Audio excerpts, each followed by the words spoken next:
So I know that I wasn't the only person going into this album thinking that perhaps we were going to get more of a hardcore rapping version of Drake this time around. Now, look, I wasn't totally expecting a traditional rap album from Drake. I'm not that naive. But from the title of the album to some of the hints that he had dropped on social media, and even when you base it off of the early Conductor Williams single that he had dropped the day before, there was just a feeling that this one might be a little grittier, a little more aggressive. But that's not the album that Drake decided to give everyone. This project, For All the Dogs, is a long one, y'all, at 23 tracks lasting approximately an hour and 25 minutes. Like, I don't even want some of my favorite artists to drop albums with that many songs, let alone Drake. But hey, I tried to keep an open mind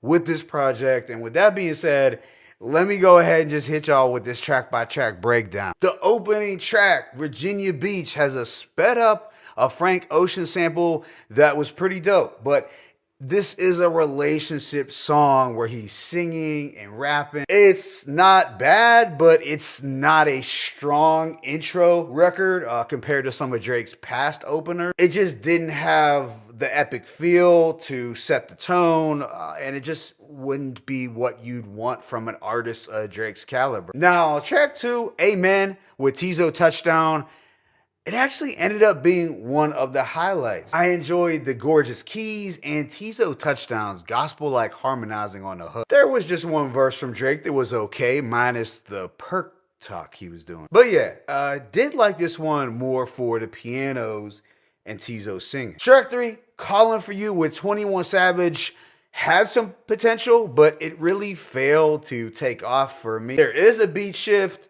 The first having what sounds like a Sampha sample, while the second has some faint soul chops. And altogether, these aren't trash beats, but the song just had no real fireworks, and it kind of paled in comparison to some of their better work on Her Loss. 21 Savage seemed like he was on cruise control, and the airline skit in the middle, which I guess was directed at Pusha T, kind of dragged on a bit too long. Following this is Fear of Heights, which wasn't bad. The refrain was pretty catchy, and I did like the eerie trap-like instrumental. It seemed like Drake went at Pusha T with the following lines: Virginia, I pull up and chill. You know you can't come where I stay. And he also says, don't tell me you're scared of little Aubrey. I mean, look, if Mob Ties were in the building with Drake, then I think there would be a good reason to be scared of little Aubrey. But without them, not so much. Next is Daylight, where we get a blend of some dark trap, rage, and some soulful crooning. There was a Scarface Say Hello to the Bad Guy sample that's more than overused at this point. But Drake was rapping aggressively with a choppier trap-like cadence, doing some shooter talk. But at the end, we got a nice little surprise outro from Adonis, who takes it back to the basement, saying a couple lines over this more 90s styled boom bap production. Yeah, I think it's safe to say that Adonis stole the show. Then there's First Person Shooter with J. Cole, and this was the first real actual banger and hard-hitting song on the album. We get this neck snapping soul production on the first half, followed by a more menacing beat on the second. And I'd say there were some fireworks with this collaboration, but don't get it twisted, J. Cole was the real MVP. I did like Drake's performance on the first half much more than on the back end, but J. Cole killed it with lines like, love when they argue the hardest MC, is it K-Dot, is it Aubrey, or me? We the big three like we started the league, but right now I feel like Muhammad Ali. Following this is I Don't Give a F with Yeet, and it's a bizarre experimental track that didn't do a whole lot for me. It did kind of feel like it could have been a leftover of Travis Scott's Utopia.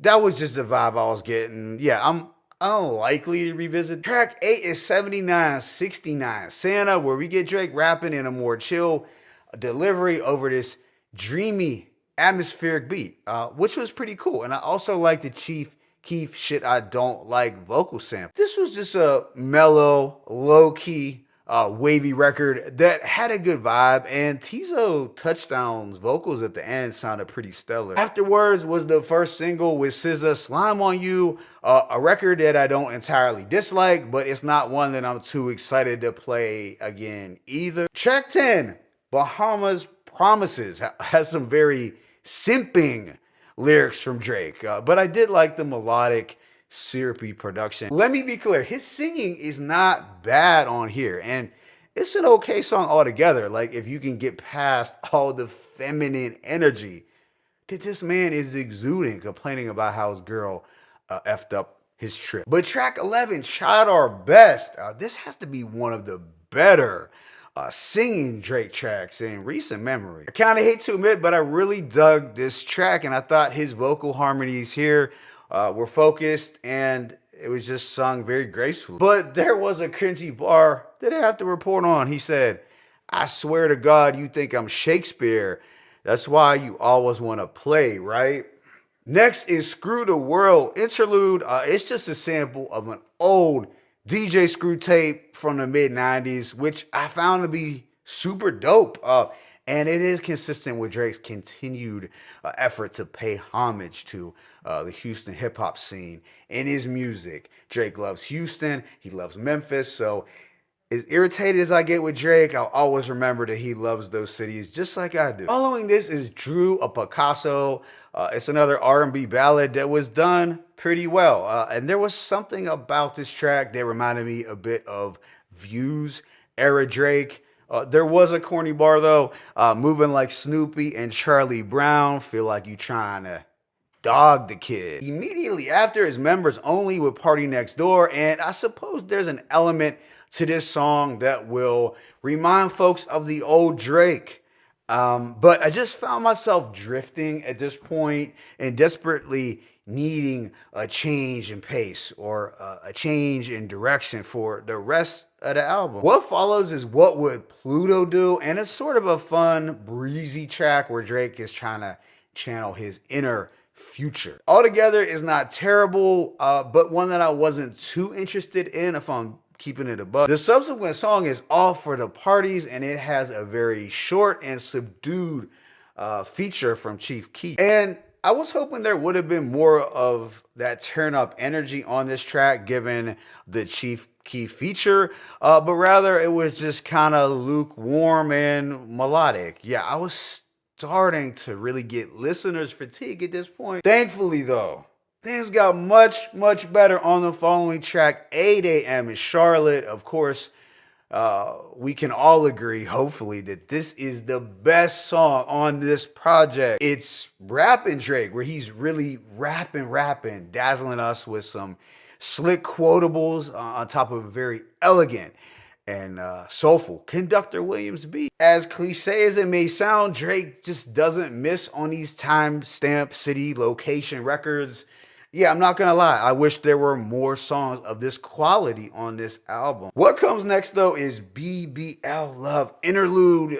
Sure, the lyrics are cringe and silly, but I really did enjoy the gentle strumming, soulful instrumentation. Consequently, I do have this song as one of the highlights unexpectedly. Track 19 is Gently with Bad Bunny. Now, is it downright awful?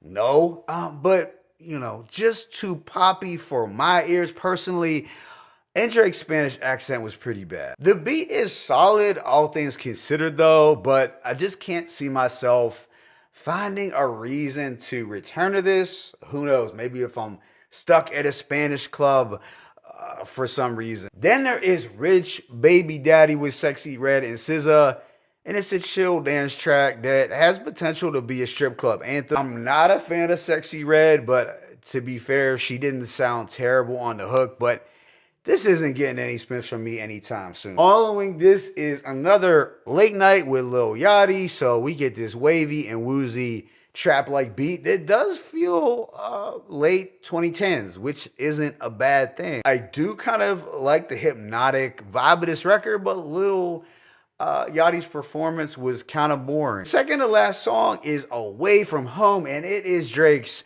storytelling and introspective record on this album. There is a lot of name dropping as Drake is recalling all of the people, the places, and the events that helped him become who he is today. I did like his moments of reflection, and some of the bars that stood out were, I want to see some scratch from the shit I'm recording in Memphis, smoking blacks, trying to act like I enjoyed him, and Most Def gave me a rack for performance. Even though I enjoyed his rapping, I gotta say that the beat was a bit bland and just serviceable. And this project wraps up with polar opposites, and it's a relationship singing song that's pretty standard R&B Drake. I think his singing is actually pretty good here, thus making it my third favorite singing Drake song on the album. So overall, I'm gonna give this project a rating of 2.5 mics.